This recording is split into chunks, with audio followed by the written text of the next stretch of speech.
Hey, Peter, thank you so much for joining me today. I've been excited about this one. Thanks. I'm excited to be here, Chris. Yep. For everybody listening, Peter and I became friends online through Twitter and have really kind of stayed in touch the last couple of years. And I admire what he's building up in Columbus, Ohio. And so we'll kind of kick it off with that. Peter, what brings a man to own a property management business in Columbus, Ohio?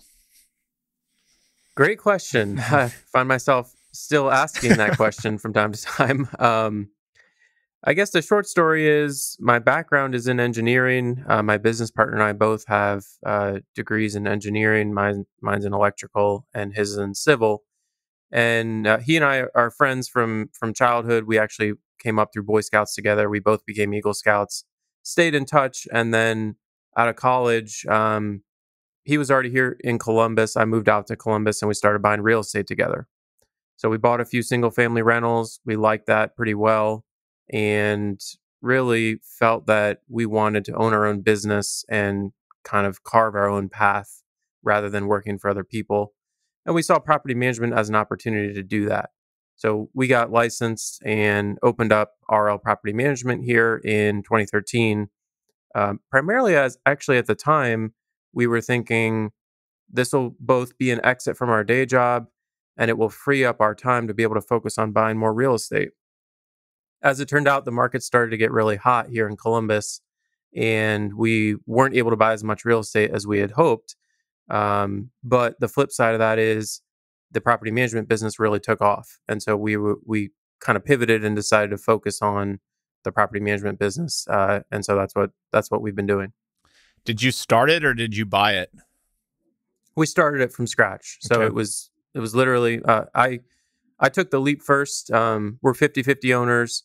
I quit my engineering job in, it was like April of 2013 and just got started. We had no units, no clients. We had nothing. My business partner kind of paid me like a little stipend to help pay the bills while we got the business going. And then he was able to come on board about a year later. So I have to ask, when you thought that the market was getting hot and now we sit in 2021, was it really as hot as you maybe perceived at the time? Well, in retrospect, no, of course. It's gotten hotter and hotter and hotter ever since. We should have bought as much as we could in 2013, 2014, 2015. But on the other hand, there's no guarantee it would have turned out that way. Hindsight is 2020, and it could have just as easily gone the other way, in my opinion. So. All right, well, let's maybe just spend a little bit on kind of you leave your job and you have 0 clients and 0 units. What was kind of maybe describe the pathway to even kind of like break even or profitability? How did you really get the business going? Yeah, so let me think back. So yeah, we had no clients, no units, and I spent a lot of time, of course, working on trying to get those first few clients. And so we got a website up and running. We started doing some Google AdWords. I tried to get out and network as much as I could at the various real estate investor meetup groups. We even ran a meetup.com group for quite a while. And I spent a lot of time on BiggerPockets as well. I remember that. And it just kind of happened slowly at first. We got our first client and then another one and then another one. And some of those clients were investors who had multiple units. So that was helpful. And eventually got to the point where we were able to share an office with another real estate company. And then just kind of went from there. It was organic growth primarily in the beginning. It was a lot of just, I was meeting individually with every property owner who was interested. Our fees were low. We would manage anywhere, any type of property. We had no we weren't like excluding any areas the way we do now. So it was just a lot of hard work in the beginning. There wasn't a lot of structure. For a while we didn't have any employees, but there was a demand for it, and we knew that going into it because we had kind of tested the waters and talked to other investors, and we knew that there was a lot of investors in Columbus who didn't like their property manager, felt they weren't looking out for their interests, felt they weren't doing a good job with the details. And so, a mentor told me one time, sell into a hungry market. And so that's what we tried to do. We saw there was a need for quality property management in Columbus, and we try to offer that. This has been brought up a couple times. Before we go kind of further on that story, what did you said I spent some time on Bigger Pockets? What do you mean by that? What did it have to offer to you, and what was kind of the value you got from it? Yeah. So I'm referring to the forums there. So Bigger Pockets, if you haven't, checked into it, they have a massive real estate forum. I think it's probably the biggest in the world. And so I set up like keyword searches. That's like a really powerful tool they have on Bigger Pockets. So I set up keyword searches for like Columbus, Central Ohio, Franklin County. And so anytime a forum post would mention one of those, I would get an email.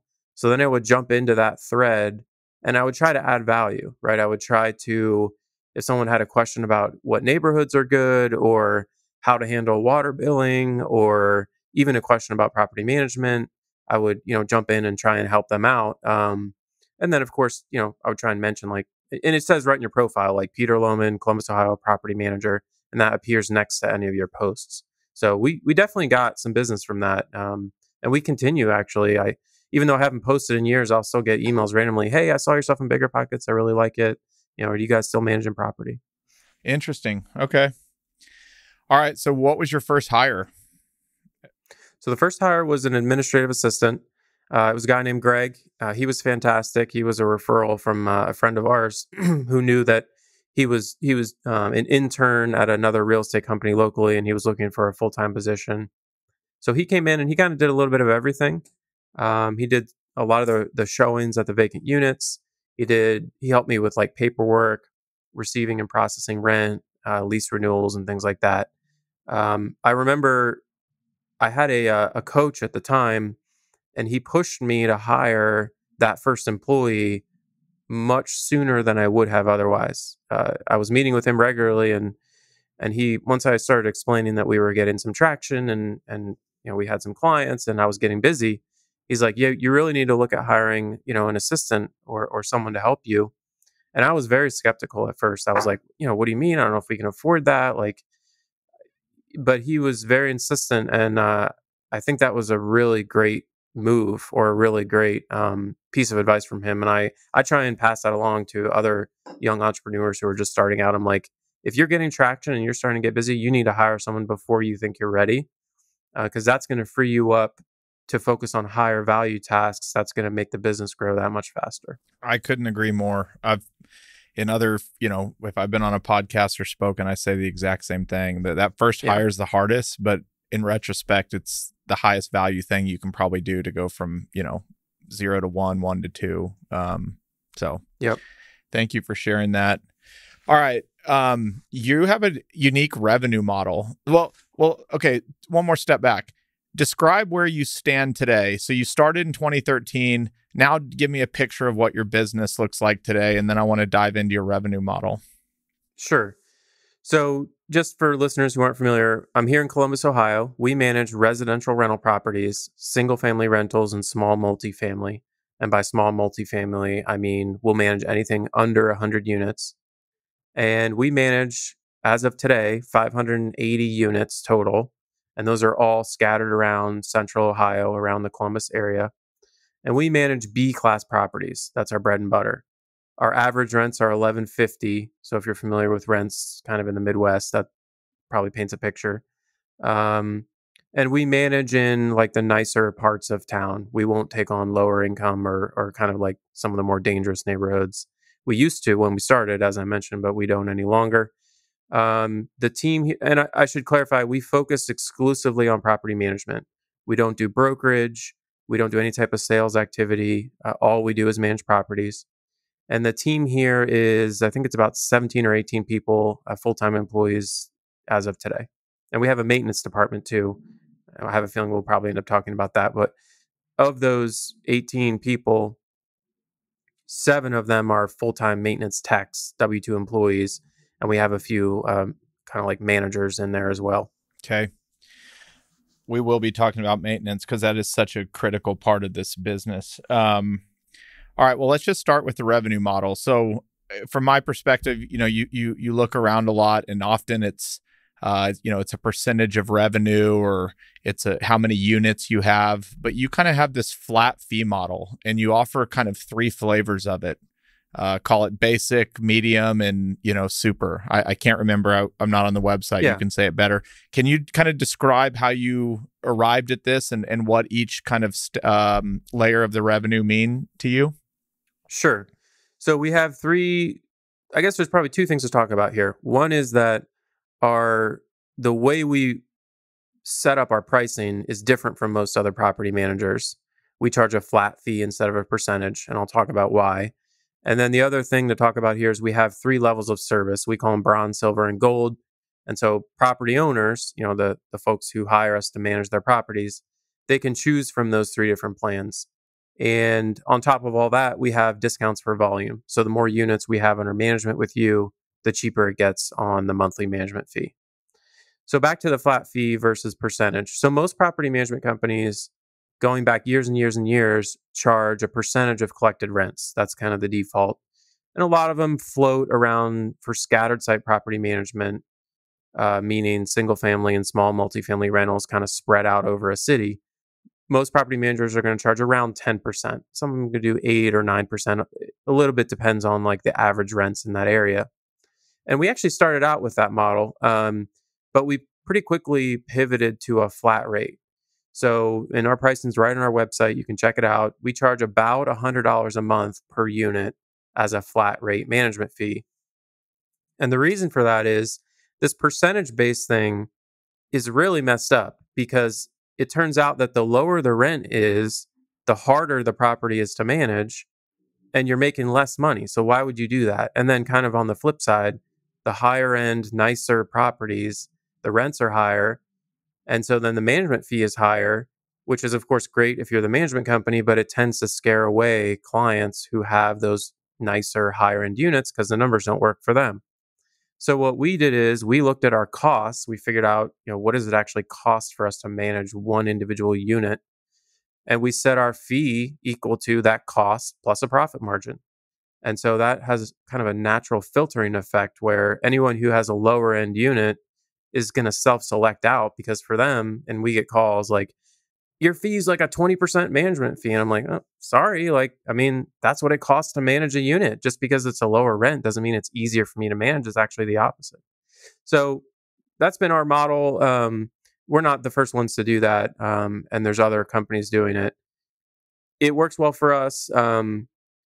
And I think it's the way to go, because it makes the revenue predictable, and it helps real estate investors understand going in what their property management cost is going to be, sort of independent of the rents. So then we have the bronze, silver, and gold, and those for the higher end plans, they allow the property owner to be a little bit more involved in some of the decisions. So like on the gold plan, for example, we give the property owner final tenant approval. So they have the final say once we have a prospective tenant who's gone through our process and we think we're ready to extend an offer to sign a lease. We'll call the owner and give them the opportunity to give the final approval. So there's a few things like that with the different plan levels that we parsed out, and that's how we make different price points available to property owners and investors. That's interesting to me. I would have figured that for the lower cost, you would have given them approval, and for the higher cost, it would have been like, "Hey, you can go on a beach for a year, and you'll never hear from us again." Yeah, it turns out that the more involved a property owner it is, the harder it is for us, because it's just more effort for us to reach out and communicate with a property owner on a decision. And so we charge more for that. And property owners also place a value on that. They're willing to pay a little bit more for input around certain decisions. Like one of the other items that varies per plan is the maintenance approval limit. So kind of our default plan is the middle one, which is silver. The maintenance approval limit is $500. So anything over $500, we're going to call the owner first and get approval. For property owners who do want to be hands off, and we love those types of property owners, it works out fantastically for them because it's the cheapest plan and they can be completely uninvolved and they're happy. We're happy. It's a beautiful moment. We actually most of our client problems are around property owners who want to be more involved than our model is really set up for. So, okay, so you can you describe just a little bit more what goes into that flat fee, and then we'll start talking about maintenance. Are there other revenue line items that you would charge, irrespective of what that flat fee already has, maintenance, maybe any other things like that? sure. Yeah. So the flat fee, we try to include as much as we can in that monthly management fee. Um, it includes leasing, actually. So we don't charge a separate leasing fee, which is kind of our other claim to fame. Um, it includes, of course, rent collection. It includes dealing with the day to day of tenant calls in and has a question about their lease. It really covers like just the day to day management of the property. There are certain other fees that property owners pay. We have a lease renewal fee. And for special or really unusual scenarios, like let's say there was like a fire at a property and we had to handle an insurance claim, there'd be a fee for that because it's kind of over and above what's included in the scope of service for property management. Um, as it turns out, that monthly management fee only makes up about 1/3 of our overall revenue. So if you look at the overall revenue for the company, the monthly management fees make up about 1/3. Maintenance makes up about 1/3, or actually a little bit more. It's probably closer to 40%. I can talk about our maintenance department and the revenue that they pull in and how that works. And then the last 1/3, or a little bit less than 1/3, comes from other fees. So this is going to be like those, like the lease renewal fees I talked about. It comes from late fees that we collect from tenants. It comes from, we charge a tenant benefit package. I think it's $17 a month that we charge tenants. And we keep that fee, and it provides them with a renter's insurance policy. We have a master policy, and it provides them with a few other benefits like their online portal and after hours maintenance and a few other things. So there's a few other kind of ancillary fees that go into sort of a miscellaneous category. So those are like kind of our three main revenue streams. So if somebody comes to you and they're like, hey, we're totally down with your fees, but you kind of go and walk the property and it's a real dump, it needs just a ton of work, does that client usually expect y'all to go in and get it rent ready, or are you expecting the client to do the work and then come back to you? Great question. It depends a little bit on the details and how extensive the work needed is. Our company isn't really set up to do like major remodels or like a down to the studs renovation. For that, we would recommend to the owner, hey, why don't you go ahead and hire a general contractor, call us when it's done. We'll be happy to manage it from there. Our company, of course, handles the turnovers. So when a tenant moves out, there's a bunch of punch out items, maybe some flooring, some paint. We can do all that. We can even do basic bathrooms and kitchen remodels. But for a major work needed, we're not really set up for that, at least not yet. So we do recommend clients, engage with another firm for those types of things. Right. All right. Let's talk about maintenance for a little bit. I think when, if a lot of people think about property management, they think about collecting the rent and fixing the problems. And it's the fixing of the problems that separate. Let me take a step back. I'm not here to declare what it is, but from what I understand, the folks that are the best people in this business can get to the property quick and fix problems. You have 580 something units. At any one point in time, how much maintenance do you have going on? And kind of how does the day start for your maintenance techs? Sure. So we've got those 7 full-time techs, and we have enough work to keep all 7 of them busy for 40 hours a week, no problem. Like there's never an issue, except maybe like 1 or 2 weeks in the dead of winter, with keeping them busy just from the day-to-day maintenance requests from occupied units. So we're processing, I would say, 20 to 30 maintenance requests from occupied units per day. And then we also have the turnovers. So every time a tenant moves out, there's a whole process to get that unit turned over, and our guys take on a lot of that work. We're doing anywhere from, I would say we're probably doing like 200 turns a year, something like that. So the maintenance team, those 7 guys, they operate very autonomously, and that's by design. We bring in guys who have skills and experience with handyman type activities. A lot of these guys have actually worked for themselves in the past and are just, they don't they prefer to just do the work. They don't like dealing with customers and the billing and all that. So they're a perfect fit for us. So our guys set their own schedule. They get handed work orders or they come electronically, and they'll call and schedule with tenants, or they'll go directly to the property and begin work on a turn. They have credit cards, so they just go and buy whatever materials they need to do that job. And then they turn in the work order, and the work order will notate, how many hours it took. They attach all the receipts, and then that gets processed and billed to the property owners.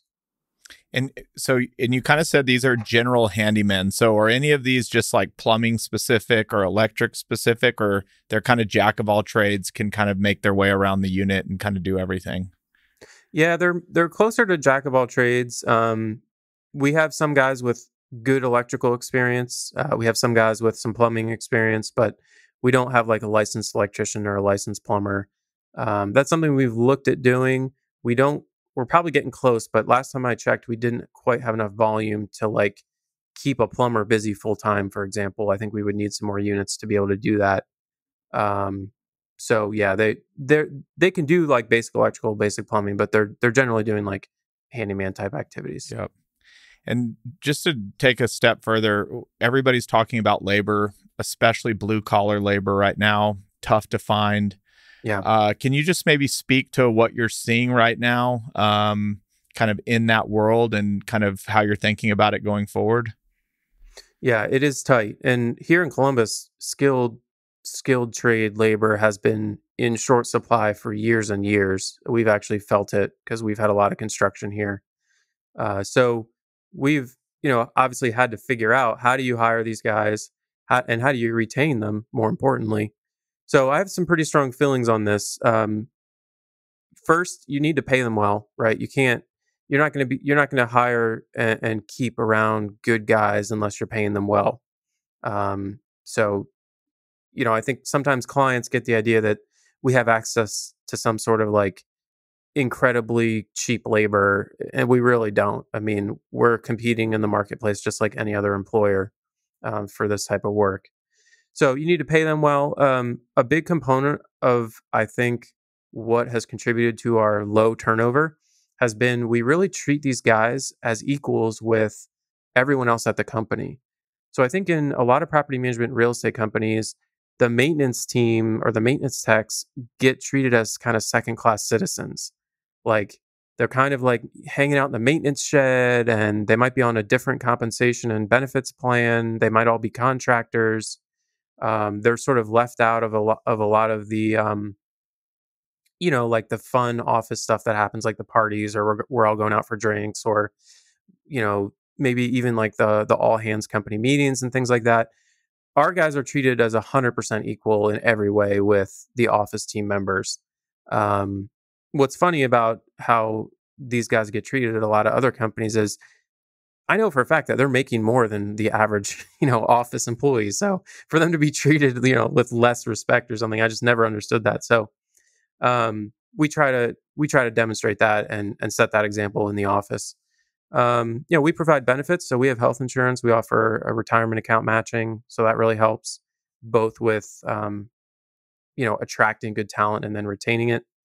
And we, like I said, we provide a lot of autonomy. So again, most maintenance guys are used to kind of being treated poorly almost from day one. It's like kind of the default attitude, if you talk to a lot of landlords, is like, you can't trust these maintenance guys. They've got GPS tracking on their vehicles. They're wanting to know where they are every second of the day. And we take the total opposite approach. We have a trust by default model. We don't have GPS trackers. These guys are recording their own times, recording their own mileage. And we, of course, we are doing some basic checks to make sure that no one's being dishonest, but it starts from the position of, we trust you. We believe that you're competent. Whatever you need to get your job done, let us know. We're going to get it for you. We're going to pay for like any specialty tools that you need.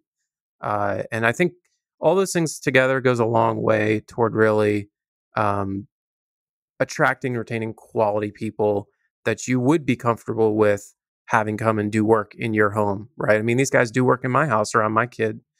You want the type of person that you're not going to worry about them being around a tenant or even a client. What a great answer, man. Kudos to you. That's awesome. Thanks. It's amazing what treating people like people will do for a company. I'm 100% on your side. It floors me constantly to hear these stories of, it would seem so obvious to someone like you or maybe me that treating people with respect and dignity goes a long way. And in the world we're living in today, it's table stakes. I think you could have gotten away with a lot more of it, 50 years ago, but it certainly doesn't exist today. Great. That was just awesome. Thanks for sharing that. The kind of thing that, some people think about when they think about maintenance, was it the tenant that did it or the landlord that did it? Or is it the landlord's issue or the tenant's issue? Yeah. How do you guys kind of mitigate that to where it's very black and white and not gray? Yep. And that's really common, right? A tenant calls in, oh, my furnace broke, or the bedroom doorknob fell off, or there's a clog in my kitchen sink. So how do you decide, hey, is this actually a landlord responsibility item, or is this something the tenant should be dealing with on their own? So a few different things to think about here. One, our standard lease is extremely clear on these details because we've faced all the different scenarios that can come up. And over time, we've improved and clarified and streamlined our lease to make it as clear as it can possibly be. So if a tenant calls in, the first thing, and we have a full-time person called occupied maintenance coordinator. All they're doing is processing these maintenance requests day in and day out. So they get very familiar with our standard lease and these types of common scenarios. So when a tenant calls in, they're going to look at the lease, and if they're on our standard lease, we pretty much know what the answer is going to be.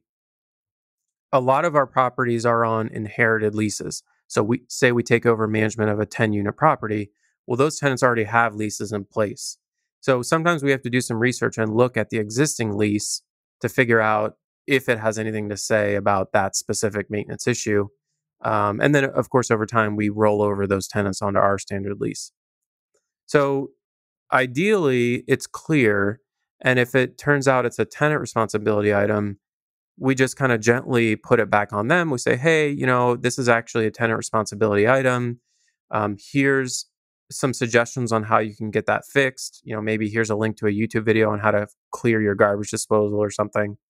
Or we could even occasionally provide a referral to a plumber or something if they need to, really get some help. Most of the issues are landlord issues. And so, that's just handled per our standard process for processing a work order. So we'll assign that to either one of our internal guys, or we'll hire a third-party contractor or a vendor to make arrangements with the tenant to go out and fix the problem. Got it. We're going to get into a little bit kind of more of the operation in a second, but you recently had a post. I think it was like an owner that you had, they left you and then they came back. Yeah. Can you maybe just go and tell us why they left and why they came back?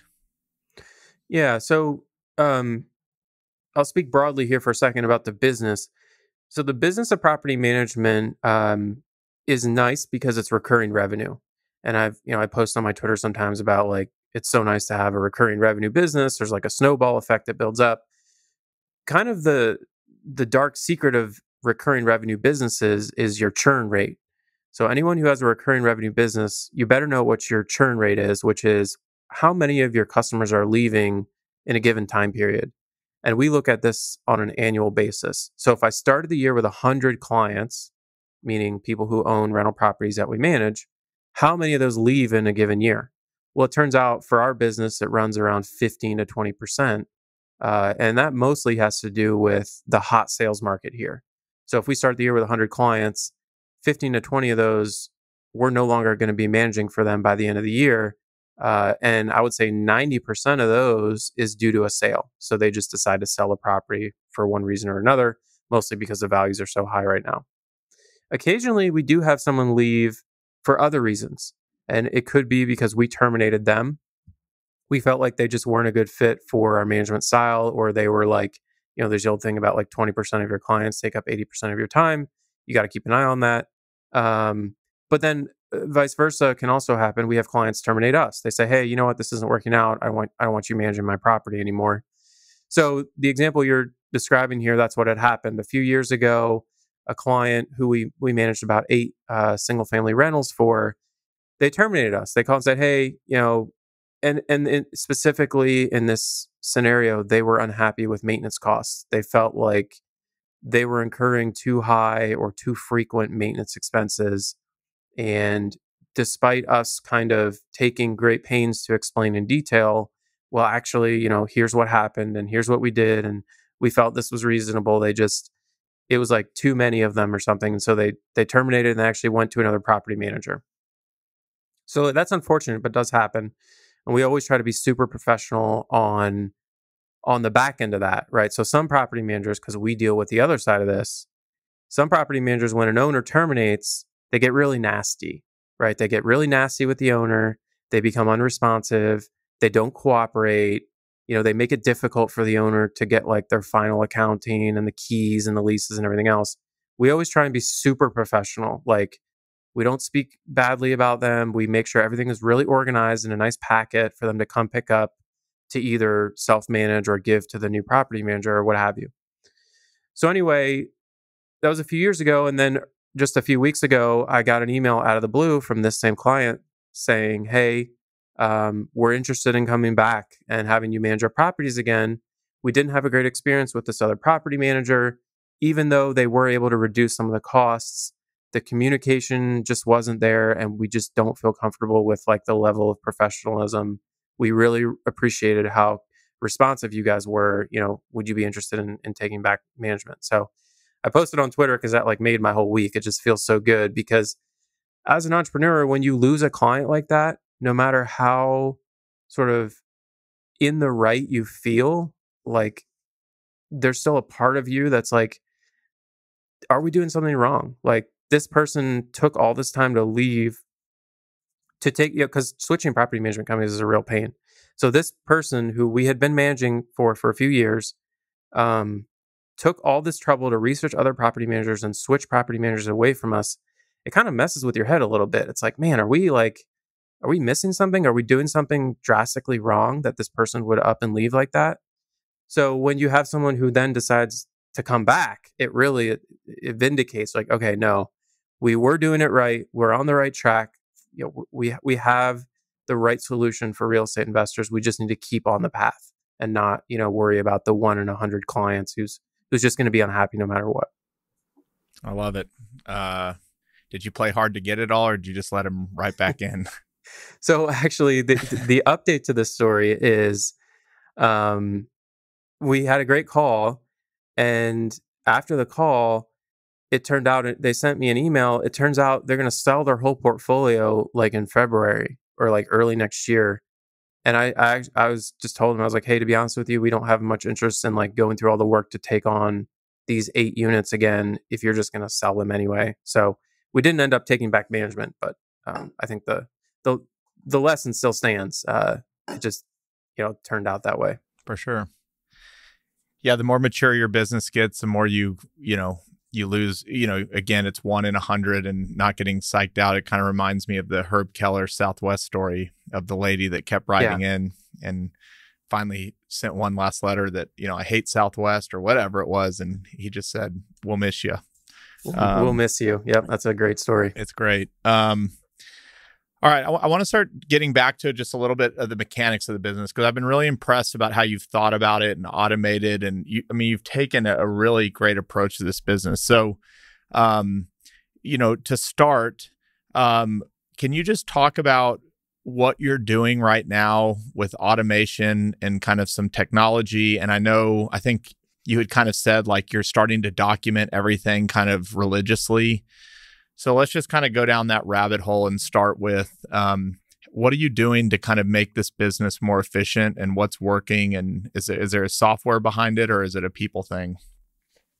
Yeah, great question. So I like to describe property management as tasks at scale. I mean, it's literally, that's what the business is. It's tasks at scale. It's a bunch of little things that have to all be done. They have to be done correctly, and they have to be done in the right order. And if you can make that work, you're going to be successful.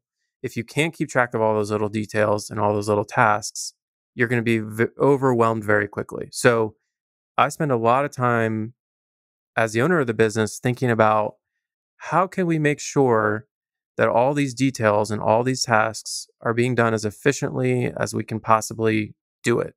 Because if I just have to keep hiring people to keep up with the volume of tasks, we're not going to be able to deliver property management at a price that makes sense for our customers. So this kind of expresses itself in a few different ways. Um, Software is a huge part of that, right? So we use Buildium, which is a property management software. It's similar to AppFolio, if you've heard of AppFolio. And it's a lot of these property management softwares are similar. They have a web-based interface. They have a great accounting function. They let you keep track of the tenants and the leases and the management agreements and a lot of the other things. But we're finding at scale, it's not enough to just have a good property management software because there's so much else that goes into the business, specifically around what I think a lot of people are now calling workflow automation. Property management software, I would describe it as accounting centric. So it's really, really good at keeping track of dollars and cents, and helping you run your business efficiently is kind of an afterthought or a bolt-on to that core product. So we supplement our property management software with other software to help make our operations and processes more efficient. So we use Airtable to store data about all the properties and the units and the clients that we manage. That doesn't have a good place within Buildium. We use Process Street for common checklists. So we have a lease signing checklist, a new client checklist, a new employee checklist, and a bunch of others. And any type of a common repeated activity like that that's made up of a bunch of other sort of subtasks, I like to see those on a checklist. And that checklist can include things like links, pictures, instructions, videos on how to do it.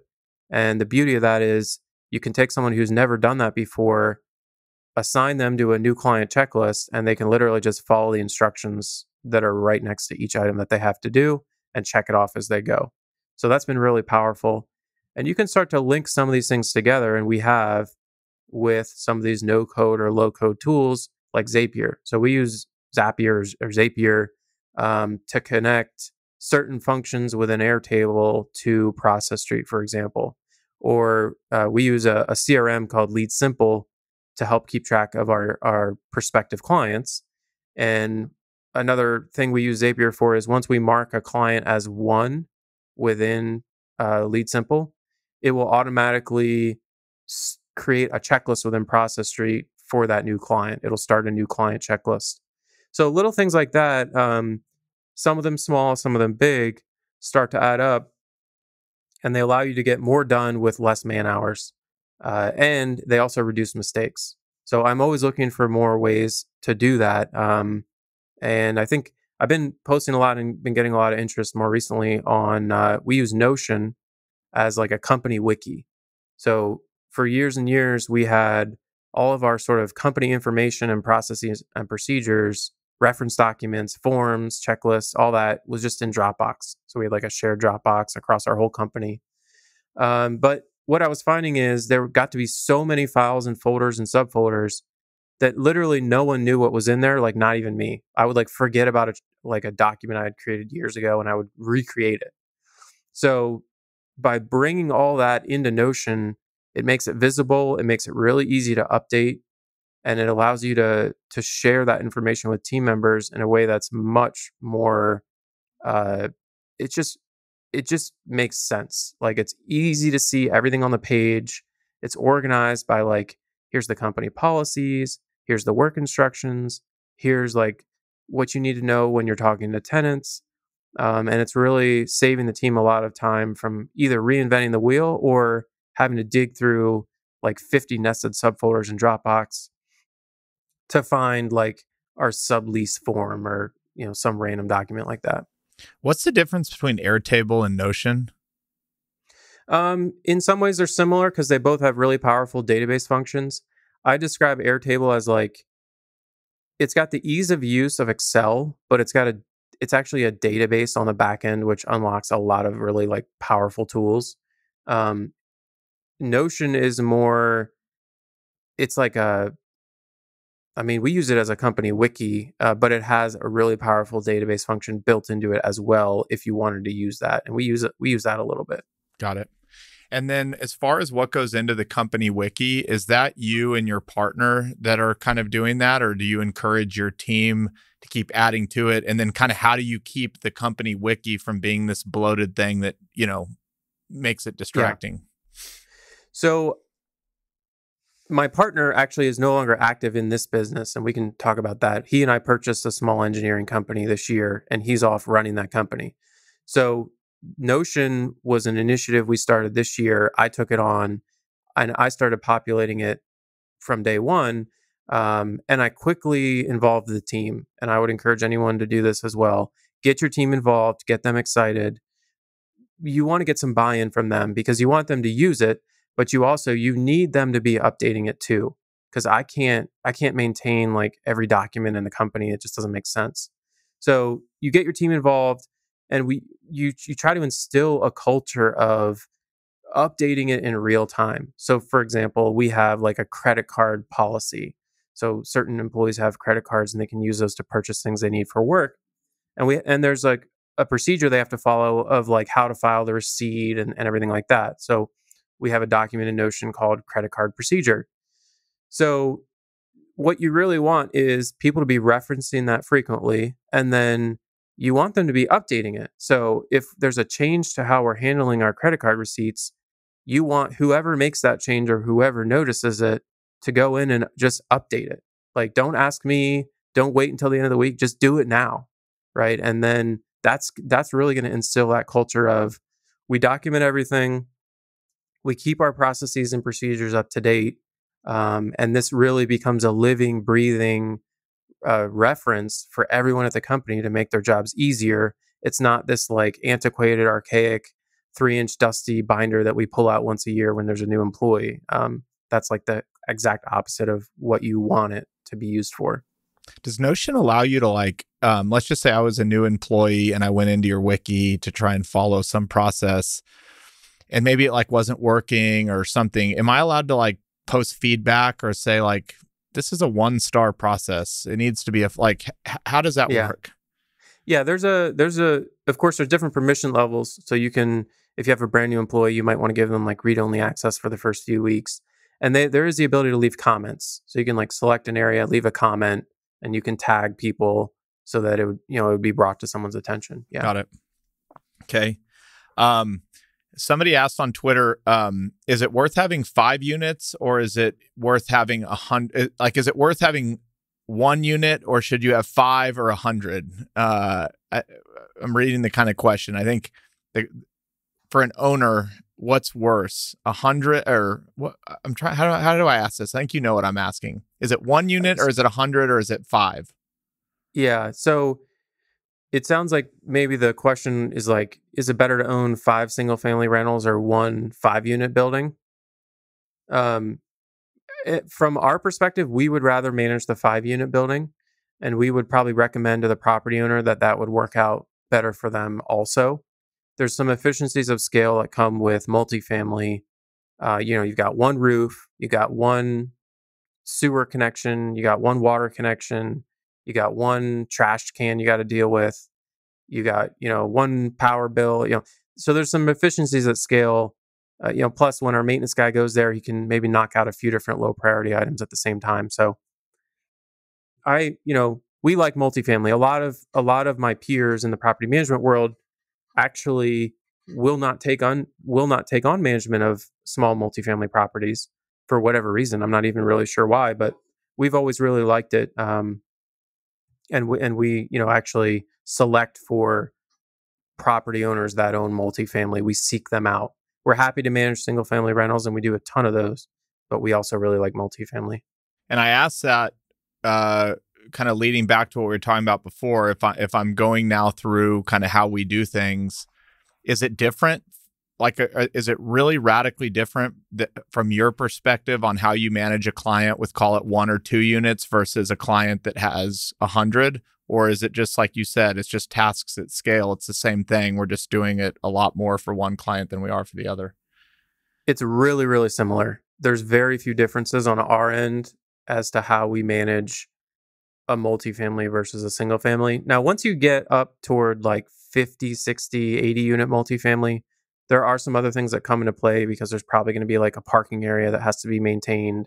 There might be common hallways. And from a customer service perspective, you're going to want to give that property owner a lot more attention. So anyone who has, I think, starting around 10 units or more, we give them extra attention. So they get monthly updates from us.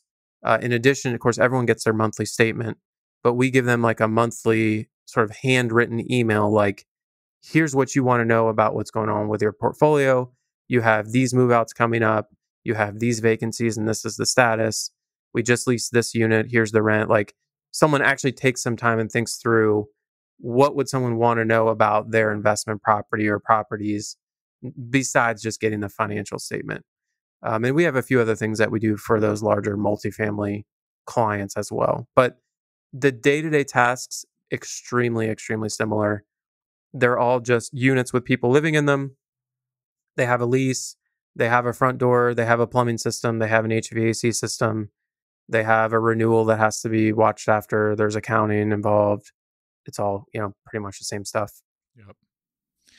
Okay. One more question kind of on software. You've been in this business now 8 years. You just kind of mentioned a series of 3 or 4 things you use. From your seat today, and maybe the answer is no, but is there anything that immediately comes to mind that's like, this should be built for our industry and it would, save me a lot of headaches? Is there something like obvious? So I do think so. I described earlier how property management software. So let me give a brief history of how I view this industry. So in the old days, right? You had pen and paper ledgers, right? You'd literally have a file folder that you would pull out if a tenant came in the office to pay their rent. You would mark, receive rent this day, initials of who it was or whatever. It was paper. And then you had the first generation of property management software, which was desktop based, right? It was probably like Windows 3.1. You would pay $500 and get some piece of software that you would get on floppy disks or a CD. You would install it on that specific computer, and you would use that to help keep your accounts, right? The equivalent of like QuickBooks Desktop, but designed for rentals or property managers. So that's like what I think of as the first generation. And then you have what I think of as like the next generation, which is web-based software. So instead of being a desktop program that you download, you take that similar type of functionality and you move it to a web-based product. And that's what we have with Buildium and AppFolio. But what's important here is that software is all at its heart. It's accounting centric. It's charges and credits and ledgers and debits and, all those accounting terms, because it came out of a digital version of a printed ledger. And as I kind of referred to earlier, I think what we really need now is a third generation property management product or software that's workflow centric or process centric. And obviously, yes, it needs to have good accounting. That's a given. I love it. If you actually you talk to some of these reps from these software companies, they'll say things like, and your tenants can pay rent online. And it's like, yeah, wow, that's like great news from 10 years ago. Thank you for promoting that as a feature. So we need workflow or process centric software designed from the ground up for property managers. And I think there's a few companies taking a crack at this. And what I know for a fact is it would be extremely difficult to make it good, because one of the issues is every single property manager does things differently. And if you talk to any of the people who make the software, this is like their biggest headache is you talk to 10 different property managers about how it should work when you receive rents, which is one of the most basic things you can do in software. You're going to get 10 different answers. Let me give a specific example. Let's say a tenant prepays 6 months of rent. So say it's November, right? It's November right now as we're recording this. Tenant walks in the door with a check for 6 months of prepaid rent. How do you account for that in the system? Should it be, all accounted for here in the month of November, and then the owner gets all that paid out? Should it be allocated as like a liability called prepaid rent? How does that affect, the financials for the year? Do you count that income for this year or do you split it? Like, you immediately get like lost in the weeds within seconds of having this discussion with a property manager, and they all have different ideas about how it should work. So trying to make software that pleases everybody is really, really hard. And I think some of these larger VC-backed property management companies have made their own software specifically for how they do things. And I'm guessing a lot of it is workflow centric in the way I'm describing, where instead of just like click here to receive rent, it's like click here to move in a tenant, right? See how that's a very different way of thinking about the software. It's like you need to design the software around the day-to-day activities of the people who work at the business, not just a way of keeping accounts. And I think a lot of that stems from, and you see it kind of across prop tech in general, not just property management, but a lot of people starting these companies are not coming from the property management industry or Correct. background. They're just, no offense, but they're like tech bros or tech gals in Silicon Valley that heard that property management needs an update, and they're just kind of throwing stuff at a wall, and God bless them, they're still getting billions of dollars of funding to build it. Yeah. All right. I kind of want to go through two more kind of topics. One would be kind of the first time we chatted was on this topic. At the time, I was looking at buying a commercial property management business, which we didn't end up buying, but you had bought a couple.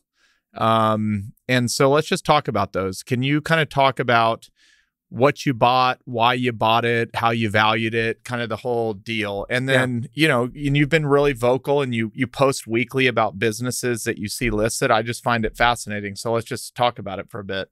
Yeah, absolutely. Yep. So we've purchased, in the history of RL Property Management, my management company, we've purchased 2 books of business.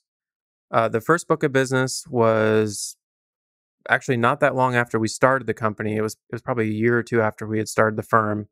And it was small. I think it was about 35 units. It was from another property manager in town who was wanting to kind of divest from third-party management and focus, they're like a real estate private equity company. They wanted to focus really on just managing properties that they owned or that they had an ownership interest in.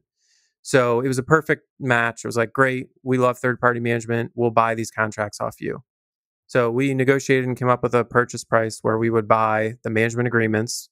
It's a goodwill transaction, so it's an asset sale, not a stock sale. And so we purchased those 35 units, which I think was like 12 or 15 clients who owned those units. And we still manage some of those to this day. The economics of how much you should pay for those accounts or for those contracts is a function of many factors, including quality of the properties that you're going to be taking under management, client concentration, so how many units relative to how many clients, right? If you're buying a book of business and it's 200 units and 180 of them are one client, that's gonna not be as attractive as buying 200 units that are owned by 50 clients, because there's a huge risk that one client could leave. It's also a function of the actual management agreement itself. So what are the fees and what are the other standard terms that are in that management agreement? Because as a buyer, I'm going to be operating under that existing management agreement for maybe up to a year before I can renew that client and get them onto my management agreement.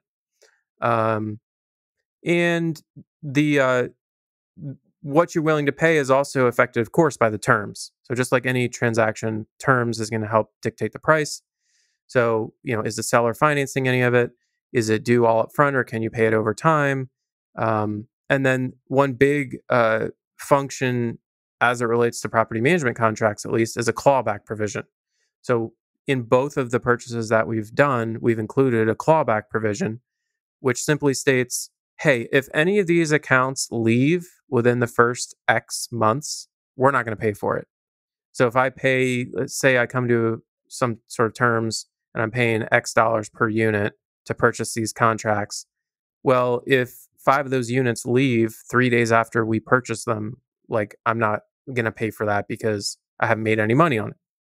And these, the clawback provisions are of course all negotiable. Whether it's a 6-month clawback, 1-year clawback, how much of the value is being clawed back? Is it 100% of the value that you paid, or half, or whatever? So there's a lot of ways to kind of skin that cat, so to speak. So then the second purchase was much bigger. This was last year, 2020. In early 2020, we purchased, I think it was about 135 units, again, from another property manager, a different one locally here, who was divesting his entire property management business to focus exclusively on brokerage. So this company was primarily helping real estate investors buy and sell homes and investment properties, and just kind of as a secondary function was also managing them. But they found that the management was distracting and labor intensive, and they were ready to be done with that part of the business. I said, great, that's all we do. We'd love to buy that from you. So we came to agreement on price and purchased that book of business as well. And that's worked out decently well. You experience a pretty high churn when you buy a book of business like this. You're going to lose a certain percentage of the new clients no matter what you do, just because any change, just people are going to take that opportunity to either sell or shop around for another manager or what have you. So you have to factor that into your price, and of course the clawback helps ease that pain, but it is a factor. How'd you finance these? Just in your case, was it owner note or SBA or just cash? So I think in both cases we split the payment into two. We did half up front and then half after a year. We may have done like 3 payments on one of them. And the first one was so small, we just did cash. The one last year was larger. We drew down a line of credit that we have for our property management business, just like a general business line of credit. We didn't have to, but we wanted to reduce our cash outlay, so we drew down some of that just to help. We didn't do any seller financing for either of those. And do you have them sign a non-compete or anything that they can't go spin up a property management business? We do. So that's another term that's negotiable, is you got to get that non-compete in place. Otherwise, what's to stop this guy from just starting up 3 months later and winning back half his clients, right? So, and part of that, there's really 2 parts of that non-compete: is the geographical area. So how far out do you want to restrict them from managing? And then how long? 1 year, 2 years, 5 years, Yeah. Last question on that. Do you get to talk to any of the clients that are already with them, or you can kind of get a feel for how those clients will be just by reading kind of, how long they've been with that manager, what their contracts look like? We haven't had the opportunity to talk to the clients. I think there's probably a fear that might spook them a little bit. We do get a chance to review the management agreements in detail and view a list of, once you get far along enough in the process and you've signed an NDA and everything, you'll get a client list and you can see like, this client owns this property, this property, this property, and has been with the company for this many years. So you can get a really good sense just from that. You don't even really need to talk to the client, just from looking at the management agreement, the properties they own, and how long they've been with the firm. Got it.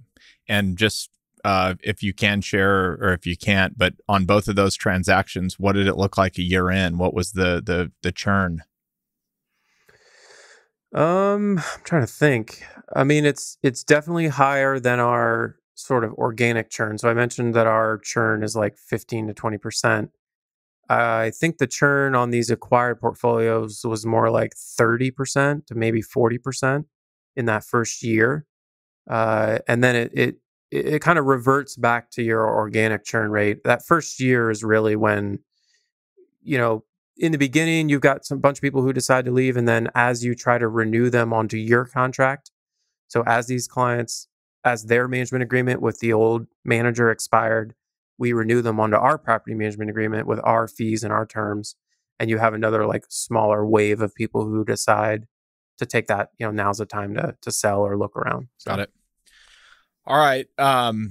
This was something that we had chatted about, and our buddy Russell brought it up, but Airbnb, you had kind of, it really was super interesting. And I've thought a lot about it since you kind of brought it up, But you just basically said, Airbnb might have they might be the gorilla that's going to come into residential property management and really disrupt things. So will you just kind of set the stage by what you're thinking and what could happen? And maybe that thought's evolved. It's been about a year since you put it out. Yeah. So the thinking here is Airbnb, if you look at what they're doing in short-term, I guess, management or short-term stays, they really have a huge existing network of customers. So if you go to travel somewhere and you don't want to stay at a major hotel, you're going to book with Airbnb. And so you likely already have with Airbnb a profile with a credit card and even a history showing you stayed with this property, you stayed at this property, and you get a chance to rate that property with a 5-star rating. And then they also have a chance to rate you. So Airbnb has this already built-in network of properties, hosts, which is basically like a landlord, and guests, which is basically like a tenant. And it would be really simple for Airbnb to flip a switch and say, hey, we are now offering, in addition to staying somewhere when you travel, you can just book a house for a year or 2 years. And we're going to provide those, unfurnished. So it'd be just like a traditional rental. And I think that's hugely powerful, right? So if you picture it from the perspective of like the quote guest or tenant, Airbnb is a trusted platform. So when you engage with Airbnb to stay somewhere on a short-term basis, your payment is going through Airbnb. You're not making some cash payment to some sketchy like super who lives at the property. Disputes are handled through Airbnb. Insurance handled through Airbnb. The lease, like the quote lease that you signed to stay at a property for a weekend or a week or a month, that's like Airbnb's standard lease, right? So the experience as a guest is phenomenal.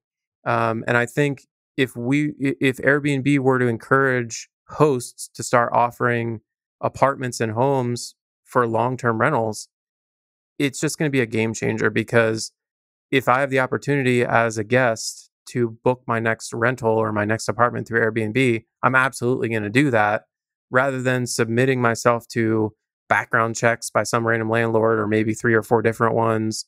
You're paying all these application fees.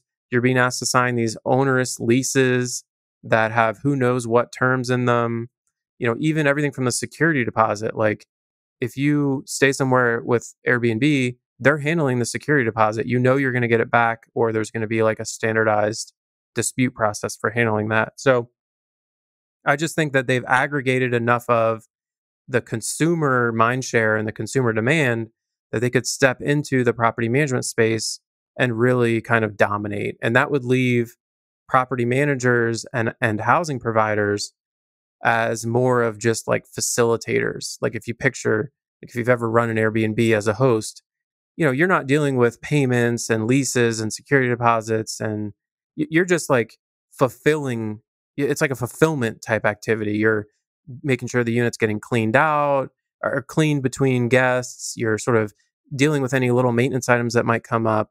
But Airbnb is capturing the majority of the value in that transaction because they're the one that has the relationship with the consumer. So does this something that excites you, or is this something that frightens you, or like what does this mean for you? Excuse me, a little bit of both.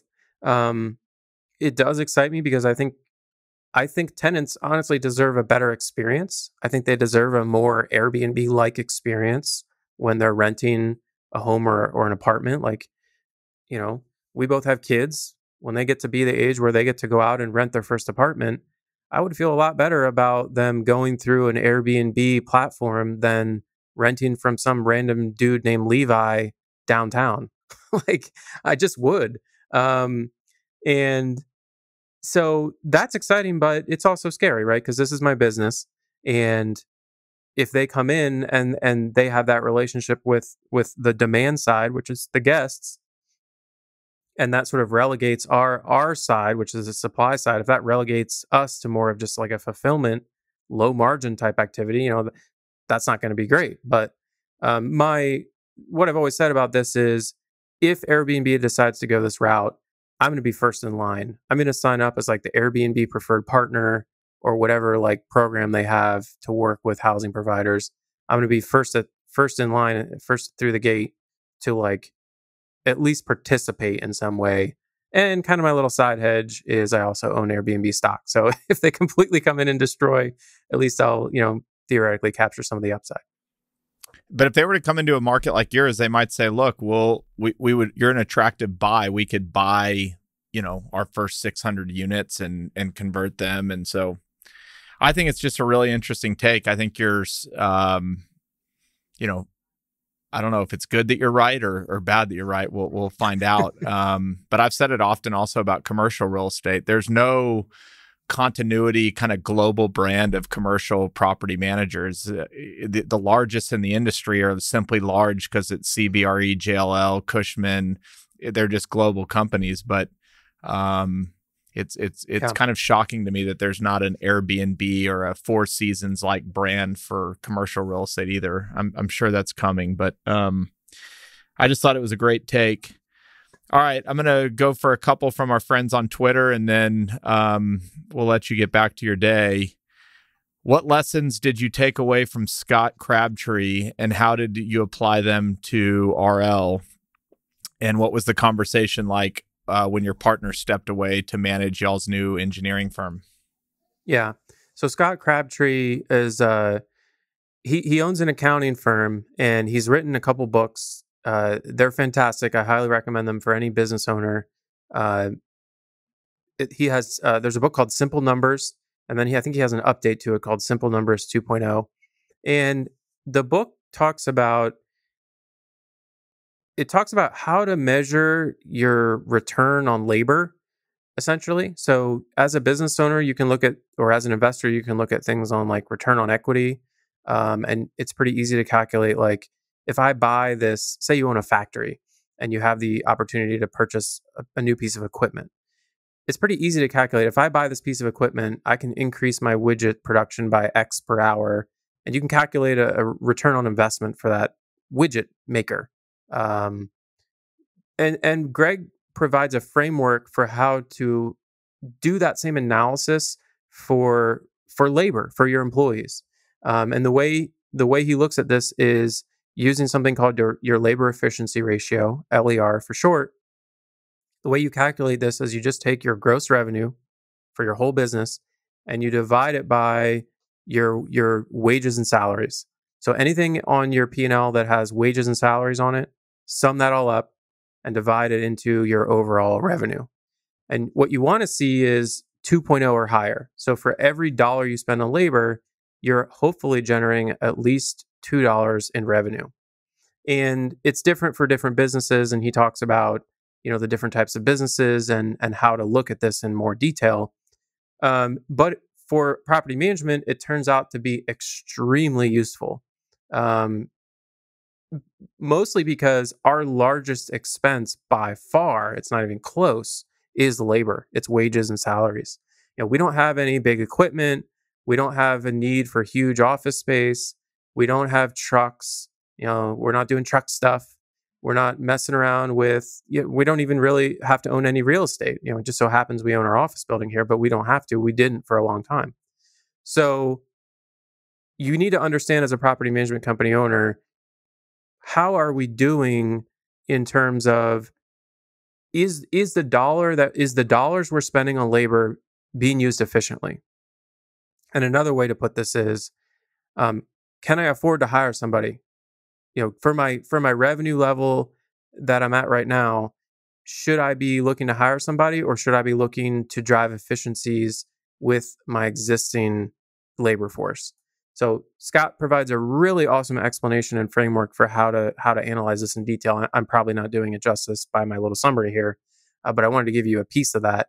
And there's one other thing he talks about, which I found really insightful, which is, how do you know whether you should take the profits from your company and reinvest them into the business, or alternatively, take those profits and reinvest them elsewhere, like maybe in real estate, for example. So Scott's rule of thumb, if I'm remembering correctly, is for it to be worth the effort and struggle and risk of reinvesting profits into your company, you should look for a 50% ROI. So for every dollar you invest back into your company in sales or marketing or a new product line, you should be generating, if you spend $1, you should get 50 cents back, that first year or after the first year, as a way of thinking about what to do with the profits from a small business. We're getting kind of in the weeds here, but he's going to do a much better job explaining that than I would. And it's a really useful way to think about, honestly, just capital allocation as a small business owner. Love it. The second part of that question, what was the conversation like when my business partner stepped away to run the engineering firm?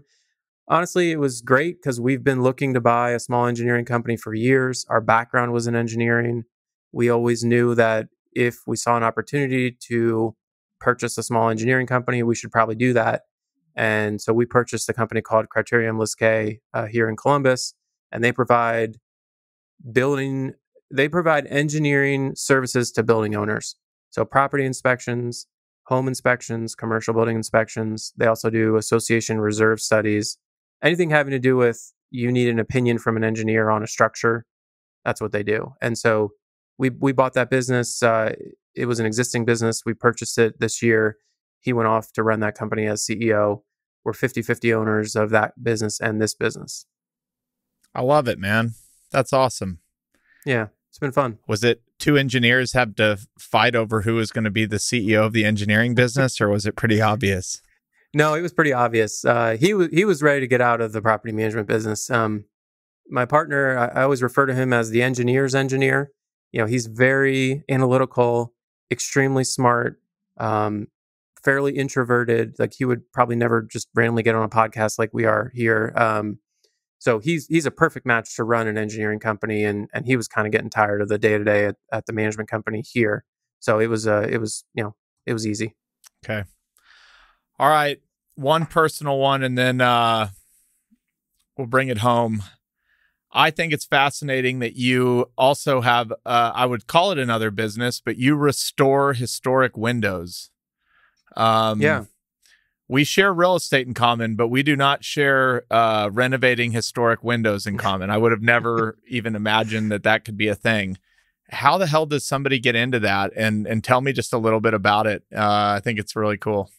Yeah. So it all came about because my house that I live in now, which I've lived there about 8 years, it was built in 1895. It's a huge old house in a historic part of town that was built in 1895, and it was converted to be multiple units at some point many, many years ago before I owned it. So that was actually, it was like a house hacking thing. I, lived on the first floor with my wife, and we rent out the other units. Excuse me. So the windows are original, and they were in horrible condition.